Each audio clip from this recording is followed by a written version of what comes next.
अगर गोपी बहू के सामने किसी ने एक शब्द भी कहा तो मुझसे बुरा कोई नहीं होगा। मेरा नाम कोकिला मोदी है और काम बिल्कुल सीधा करती हूँ। मीनाक्षी राजवंश अपनी शर्तों पे जीती है और मैं चाहूंगी कि मेरा अपना बेटा, उसी का खून मेरा असली वारिस हो। जय मां अम्बे। हेलो मैम, एक बार फिर आपका स्वागत है टेली मसाला पर। और जब भी आप आती हैं तो जितनी पॉजिटिविटी होती है आपकी पर्सनालिटी में, आपकी एक्टिंग में, आपके अब तक के एक्सपीरियंस है, वो सब हम लोग के साथ आती हैं। और आपके फैंस, मतलब पिछले दिनों, कुछ ही दिनों पहले आपसे जब मैं बात कर रहा था, वो वीडियोस जब हमने किए, इतने जबरदस्त रिस्पॉन्स मिले हैं। आपने खुद देखा होगा और आपको इतना पसंद करते हैं, न सिर्फ इस देश में बल्कि विदेशों में भी। पहले तो बहुत बहुत बधाई कि अभी एक आप मीनाक्षी राजवंश के रोल में तो दिखाई दे ही रही थी, और जितना हर तरफ बज है आपके पुराने शो यानी साथ निभाना साथिया के नए सीजन का, अब उसके बारे में भी पता चला है कि उसमें भी अपने फैंस को आप एक बहुत बड़ी खुशखबरी देने जा रही हैं। कुछ कहना चाहेंगे आप? सबसे पहले तो धन्यवाद कि आपने मुझे अपने साथ जोड़ा है आपके प्रोग्राम में। और बिल्कुल मैं नतमस्तक धन्यवाद करूंगी दर्शकों का कि जिन्होंने मुझे सर आंखों पर बिठाया और बड़ी उत्सुकता से देखना चाह रहे हैं मुझे साथिया 2 में। तो बिल्कुल मैं मना नहीं कर पाई। और स्टार प्लस और राजन शाही सर और रश्मि मैम और पवन सर, सब तीनों ने कहा है कि वो बिल्कुल सहयोग करेंगे, सपोर्ट करेंगे, ताकि मैं दोनों ही शो एट अ टाइम कर सकूं। और दर्शकों से यही आग्रह करती हूँ कि उतना ही प्यार मुझे दे जितना साथिया 1 को दिया था और मुझे सर आंखों पर बिठाया था। तो उसी उम्मीद और उसी जोश के साथ मैं दोबारा उनके समक्ष प्रस्तुत होंगी। मैम, कुछ अभी मेकर्स ने आपके साथ कुछ आपके किरदार के बारे में या कैसी स्टोरी लाइन होगी, कुछ उसके बारे में आपसे कुछ उल्लेख किया है क्या? बस उल्लेख यही है कि जैसे कोकिला मोदी का किरदार एक दबंग महिला का है, उसी दबंगता के साथ और उसी जोशों के साथ हम एक थोड़ा सा उसमें ऐड ऑन करके हम दर्शकों के सामने प्रस्तुत होंगे। तो मुझे लगता है कि तो दर्शक थोड़ा सब्र रखें, बहुत जल्दी हम उनके सामने प्रस्तुत होंगे तो उन्हें बहुत अच्छा लगेगा, एक सरप्राइज एलिमेंट भी लगेगा उन्हें। जी। तो एक बार एक फिर मतलब वो प्रभावशाली जो किरदार था कोकिला का, वो इस नए शो में भी दिखाई देगा। हालांकि है जी तो पुराना ही शो, लेकिन उसका नया सीजन है, लेकिन वही सशक्त भूमिका आपकी दिखाई देगी। जी हाँ, जरूर, क्योंकि हर कैरेक्टर का एक बेसिक ट्रेट होता है, एक रीढ़ की हड्डी हम जो कहते हैं। तो कहीं ना कहीं कोकिला बहुत ही एक अपने आप पे बहुत आत्मविश्वासी औरत है, बहुत सशक्त महिला है और वो हर हर मुश्किलों का, हर चुनौतियों का सामना करने वाली दबंग महिला है। तो वो उसका बेसिक ट्रेट है वो, और वो बेसिक क्वालिटी है। तो हम किसी भी इंसान की बेसिक क्वालिटी को तो हम बदल नहीं सकते हैं, उसमें कुछ ऐड ऑन कर सकते हैं। तो जाहिर सी बात है कि वो बिल्कुल दबंगपना तो होगा ही होगा, वो बुलंदी होगी आवाज की, जरूर होगी। क्या बात है मैम। और बहुत कम ऐसे कलाकार होते हैं जिनको हर चैनल के लोग या अलग अलग मेकर्स जो हैं, मतलब दो ऐसे बड़े शो, आपका जो शो है इतना बड़ा शो है, ये रिश्ते हैं प्यार के, इतना अच्छा चल रहा है, आपके किरदार को, मीनाक्षी राजवंश को इतना पसंद कर रहे हैं लोग। दूसरी तरफ अब आपका एक ऐसा किरदार जिसकी छाप अभी भी है, मतलब उसके डायलॉग्स को आप देख रहे हैं कि इतना वायरल हो रहे हैं। वो दोनों ही किरदार एक साथ आपको निभाना है, और मेकर्स भी मतलब वो कैसे, क्योंकि आप इतनी जबरदस्त इंसान हैं, इतनी अच्छी कलाकार हैं, तो इसलिए वो तालमेल बैठा पाए। आप क्या कहना चाहेंगी, कैसे आप बैलेंस कर पाएंगे इस चीज को लेकर?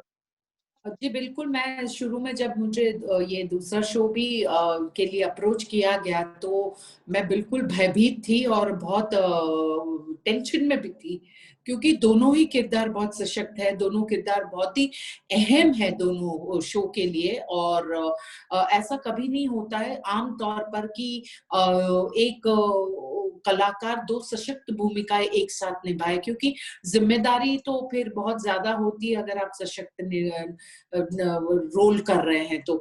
लेकिन स्टार प्लस और राजन शाही सर और रश्मि मैम, पवन सर, सभी ने बहुत आश्वस्त किया और सभी मुझे बहुत कोऑपरेट कर रहे हैं। मुझे लगता है कि यहाँ एक मेरा प्लस पॉइंट भी काम में आ गया है कि सभी को पता है कि मैं बहुत सिंसियर हूँ और पंक्चुअल हूँ, अपने काम को लेके बहुत फोकस्ड हूँ और हार्ड वर्किंग हूँ। तो ये मैं इतने सालों से जो काम करती आई हूँ, तो उसकी एक ये जो जमा पूंजी है, वो जमा पूंजी बहुत काम में आ गई। और सबसे सर्वोपरि है दर्शकों का प्यार। तो दर्शकों का प्यार भी है, तो मुझे लगता है कि चीजें थोड़ी आसान हो गई मेरे लिए। और कमाल की बात ये भी होगी कि स्टार प्लस के प्राइम टाइम पे बैक टू बैक जी आपके शोज आ रहे होंगे, और एक तरफ आपका एकदम पॉजिटिव, एकदम प्रभावशाली किरदार, और दूसरी तरफ थोड़ा सा ग्रे शेड भी लिया हुआ, थोड़ा मजबूत सा किरदार, दोनों का जो समावेश है वो बड़ा ही कमाल देखने को मिलेगा। Thank you. ईश्वर के आशीर्वाद है, दर्शकों का प्यार है। जी जी। और मीनाक्षी राजवंश जो हैं वो उनका अगर हम देखें, वो थोड़ा सा जैसा मैं बता रहा हूँ कि हल्का सा ग्रे शेड्स भी है, लेकिन ये वाला जो किरदार है वो एकदम पॉजिटिव है। अपनी बहुओं के साथ खड़ी रहती है, जो सही है उसके साथ खड़ी रहती है। अगर बेटा गलत है तो उसको भी मतलब लताड़ लगाने के लिए पीछे नहीं हटती। ये जो नया किरदार होगा, मतलब नया क्या, ये तो पुराना ही है, लेकिन इतना उसको पसंद किया गया है, अब जब आएगा तो इसमें आप कुछ और अपना क्या इनपुट डालने की कोशिश करेंगे? बिल्कुल कलाकार हूँ, और नई चीजें करने की हमेशा हर कलाकार को एक लालसा रहती है, उत्सुकता रहती है। और इसमें मैं इतना जरूर कहूंगी कि जैसा कि मैंने कहा कि मैं बहुत डिसिप्लिन्ड और एक प्रोफेशनल वे में काम करती हूँ। तो अपने इनपुट में तब तक डालूंगी जब तक कि वो कहानी या उस सीन को, या जो एक पूरा एक ओवरऑल परसेप्शन तैयार किया, उस खाके को डिस्टर्ब ना हो। तो मैं हमेशा सीन स्क्रीन प्ले पढ़ती हूँ, पहले सीन को समझती हूँ, और उस हिसाब से फिर मैं अपने इनपुट डालती हूँ। क्योंकि एक कलाकार सिर्फ अपने इंडिविजुअल पॉइंट ऑफ व्यू से सीन को या किरदार को देखता है, लेकिन जब दर्शक देखते हैं तो वो इन टोटालिटी, टोटल परसेप्शन के साथ देखते हैं। तो आपको अपनी सोच को उसमें मिलाकर एक चीज खूबसूरती से, एक यूनिक चीज पैदा करनी है, तो उसके लिए भी आपको बहुत जरूरी होता है कि आप उस चीज को डिस्टर्ब ना करें। तो मेरे इनपुट तो होंगे, लेकिन वो जैसे जैसे सीन आएंगे, जैसे जैसे नए किरदार आएंगे या पुराने किरदार या परिस्थिति आएंगी, उस हिसाब से मैं करूंगी। मैं थोड़ा मैंने लालची कहा हो ना जाता हूँ। कि मैंने कहा ना, नहीं नहीं, आप इसलिए मैं बोलिए। नहीं हूं, क्योंकि मैं बहुत सोचती हूँ सीन को लेके, अपने डायलॉग्स को लेके, सबटेक्स्ट को लेकर, परिस्थिति, मतलब आगे किरदार कैसे जाएगा, या राइटर ने किस पॉइंट ऑफ व्यू से सोचा। बहुत डिटेल वर्क करती हूँ, बिकॉज एनएसडी से हूँ, नेशनल स्कूल ऑफ ड्रामा से हूँ। तो वैसे एक साइंटिफिक ट्रेनिंग ही मिली है, स्कूलिंग ही वैसी हुई है कि किसी भी चीज को हल्के से नहीं लेना है। तो मैं बहुत एनग्रॉस्ड रहती हूँ। जी। और आपसे जब भी मिलता हूँ मैं बड़ा लालची हो जाता हूँ, और मैं अगर आप इजाजत दें तो मैं चाहूंगा एक मीनाक्षी राजवंश का डायलॉग और एक कोकिला का कोई डायलॉग हो जाए, प्लीज। बिल्कुल। मीनाक्षी, माँ अम्बे की कृपा है कि मेरे दोनों बेटे बहुत ही अच्छा काम कर रहे हैं। मिष्टी, मैं माता जी से यही प्रार्थना करूंगी कि मिष्टी तुम्हें और अबीर को एक नन्ही सी प्यारी सी संतान दे। मैं नहीं चाहती हूँ कि मेरे घर का वारिस कोई अनाथ आश्रम से उठाया हुआ बच्चा हो। मीनाक्षी राजवंश अपनी शर्तों पे जीती है, और मैं चाहूंगी कि मेरा अपना बेटा, उसी का खून मेरा असली वारिस हो। जय मां अम्बे। और अगर कोकिला मोदी का डायलॉग है तो वो तो बहुत ही बुलंद है। कृष्ण भगवान की सौगंध, अगर गोपी बहू के सामने किसी ने एक शब्द भी कहा तो मुझसे बुरा कोई नहीं होगा। मेरा नाम कोकिला मोदी है, और काम बिल्कुल सीधा करती हूँ। संभालना मुझसे। समझी गया?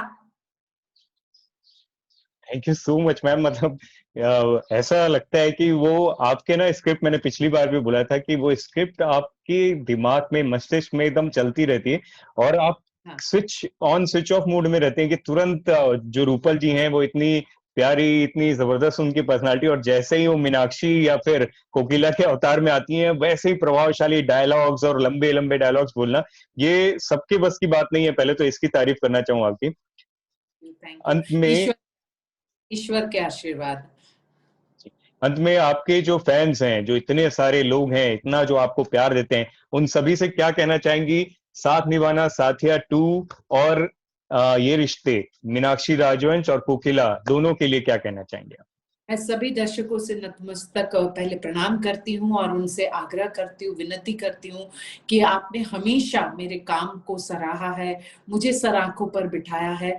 मैं भी एक इंसान हूँ, एक सीजन 2 एक नए अप्रोच के साथ आपके समक्ष आ रही हूँ, तो मुझे आपके सपोर्ट की बहुत ज़रूरत है, आपके प्यार की ज़रूरत है, तो बिल्कुल उतना ही प्यार बरसाएँ जितना आपने पहले बरसाया था। और कभी भी कहीं भी ऐसा लगे कि मेरी चूक हो रही है या नहीं कुछ पसंद आ रहा है, तो बिल्कुल आप सभी के माध्यम द्वारा हमें बताएं, मुझे बताएं, ताकि मैं अपने आप में भी इम्प्रूवमेंट ला सकूं। Thank you so much ma'am, और उम्मीद करते हैं जैसे अभी तक इतना आपको असीम प्यार मिला है, लोगों का इतना ज्यादा आपके लिए स्नेह है, वैसे ही मिलता रहे। Thank you so much ma'am, nice talking to you. Bye bye. Thank